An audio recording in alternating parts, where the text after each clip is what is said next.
Good morning, Greater Latrobe. From the WCAT-TV studio, I'm Ramaya Henderson alongside Tyler Nelson.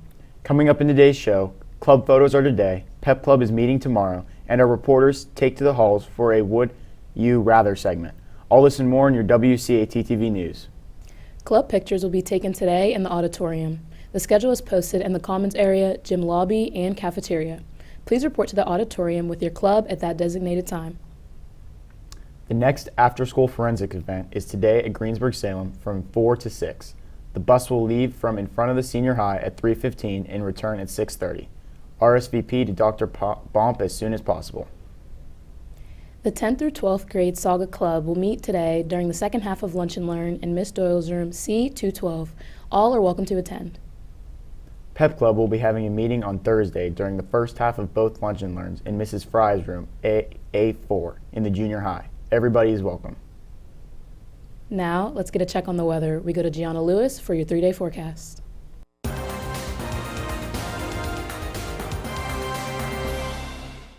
Good morning, Wildcats. Here's your 3-day forecast. Today we have a high of 46 and a low of 27 with cloudy skies. Tomorrow we have a high of 52 and a low of 39 with a 60% chance of rain. And lastly, on Friday we have a high of 37 and a low of 29 with a 50% chance of rain. That's your 3-day forecast. Thanks, and back to you. Thanks, Gianna. Tickets are currently on sale for the Winter Dance. Tickets must be purchased on My School Dance by Friday, January 13th. All necessary student and parent forms must be completed in order to attend.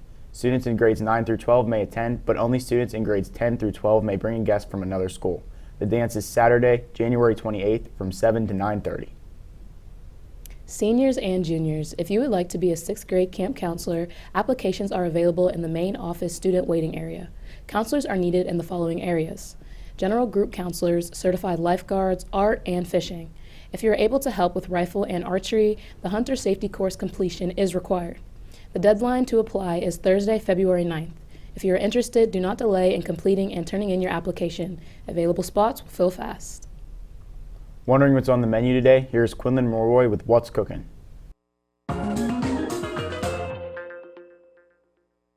What's cooking, Latrobe? Cooking up in the main line, we have Texas toasted cheese sandwich with Campbell tomato soup and cheddar Cheez-Its. Sandwich options today are hamburgers, cheeseburgers, and chicken patties.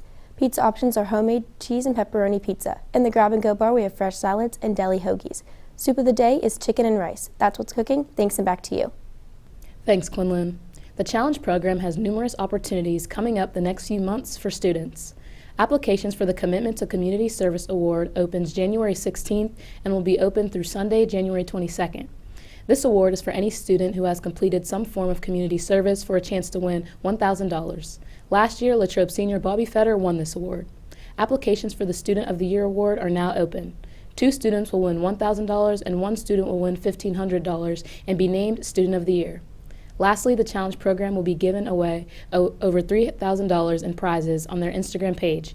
You can follow at Challenge Pro Inc. on Instagram for more information. Please reach out to Mrs. Yetter with any questions about the Challenge program.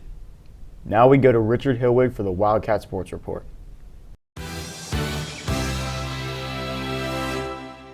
Good morning, Wildcats. Today the bowling team has their match this afternoon against Greensburg-Salem at the main bowling center at 3, and the wrestling team travels to Connellsville for their match against the Falcons at 7.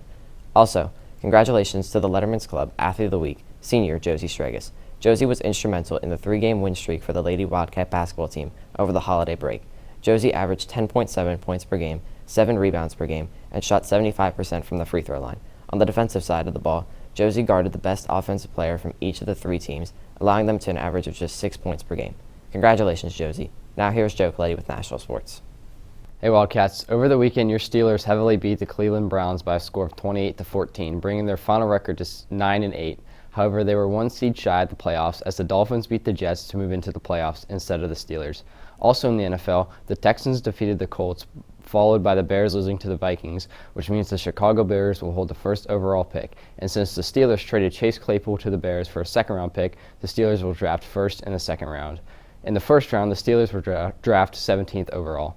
Also over the weekend, your Penguins defeated the Arizona Coyotes 4-1 in Mullet Arena, which ended their 6-game slump. Tonight, there are a total of 4 NHL games, one of which includes Metro rivals, the Flyers and Caps, facing each other at 7 p.m. That's all for sports. Back to you. Thanks, Joe. In other sports news, any boy interested in playing tennis in the spring can sign up in the athletic office throughout the day. Now, here's Emily Sweeney with Wildcat World News.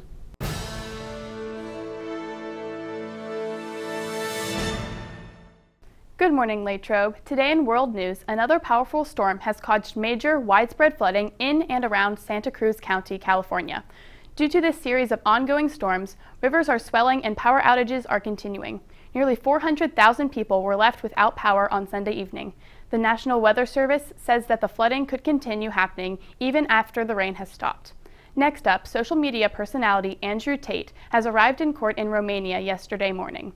His hope was to appeal against an earlier decision to extend his arrest period from 1 day to 30 days. Tate has over 4.4 million followers on Twitter, but has been previously banned from other platforms due to hate speech and various other reasons. And in local news, the Rotary Backpack Program is growing in response to the number of those in need growing as well. This national program helps to supply children with healthy food, including a single-serving microwavable dish, a breakfast item, and a variety of snacks and fruit juices. These backpacks are packed every Wednesday and distributed on Friday. That's all for world and local news. Back to you. Thanks, Emily. We go to reporters Ariel Tepper and Emma Urick for today's Would You Rather segment. I would rather live in an igloo. I'd rather live in an igloo with Mike as well. I'd live in a gingerbread house. A gingerbread house. I would live in a gingerbread house because I think it would be really colorful inside and on the outside. I would choose gingerbread house too. Me personally, I would rather live in a gingerbread house. Gingerbread house as well. I'd rather live in a gingerbread house. Gingerbread house. A gingerbread house. A gingerbread house. I want to live in a gingerbread house. I would rather live in a gingerbread house. A gingerbread house. Yeah, gingerbread house. An igloo, a gingerbread house. I'd rather live in a gingerbread house. I'd rather live in a gingerbread house. I would also live in a gingerbread house. I'd rather live in a gingerbread house. Gingerbread house. I would rather live in a gingerbread house. I would like to live in a gingerbread house. Thanks for tuning in to this edition of WCAT-TV News. Have a great day, Latrobe. We are GL. Go Wildcats.